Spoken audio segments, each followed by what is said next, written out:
Hello again, everyone. Welcome to Coffee Break Q&A. My name is Michael Moret. Coffee Break Q&A is your opportunity to ask a Bible question. If you ask a Bible question, I'll do my best to give you a Bible answer. I'll give you the email address at the end of the broadcast where you can send your questions. Question from a man today who has a question relating to Matthew 5:19. So I'm going to read that. Jesus says, "Whosoever therefore shall break one of the least of these commandments and shall teach men so, he shall be called the least in the kingdom of heaven. But whosoever shall do and teach them, the same shall be called great in the kingdom of heaven."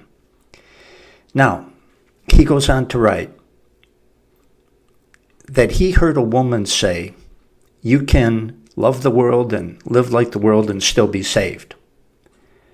And he heard someone else say, "Even if I told Jesus that I don't want him, I'm still saved because I can't lose my salvation."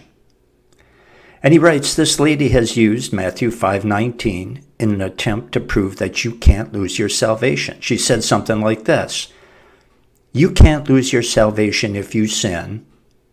According to Matthew 5:19, she says you'll just have less rewards in heaven.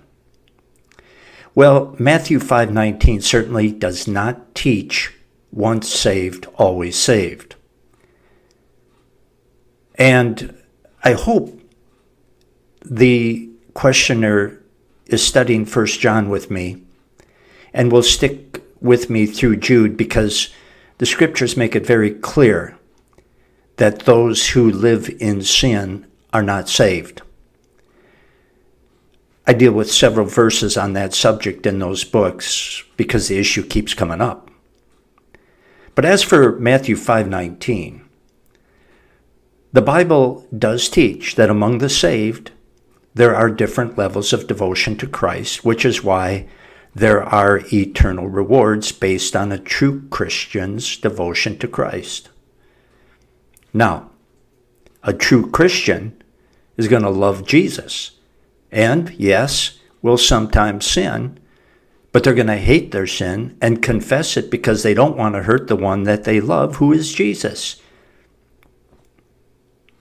Some teachers and some Christians in general are more devoted to teaching and living the truth than others. And since God is just, they will be rewarded appropriately.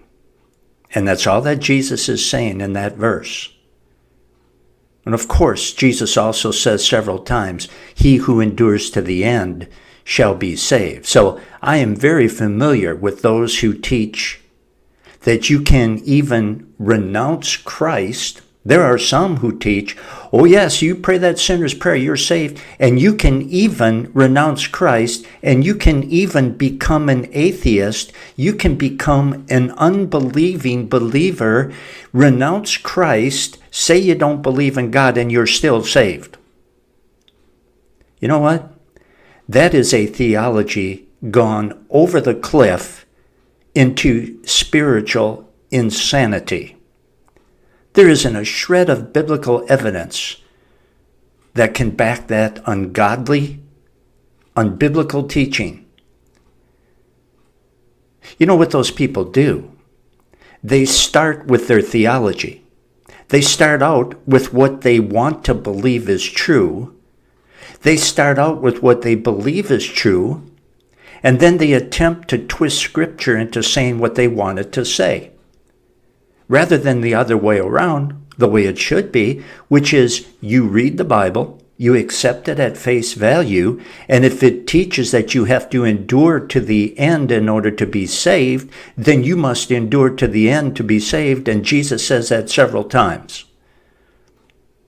And it's talking about enduring in your faith in his finished work on the cross. I hope that helps. If you have a question for me, please send it to scriptureversebyverse@gmail.com. Until next time, so long, everyone.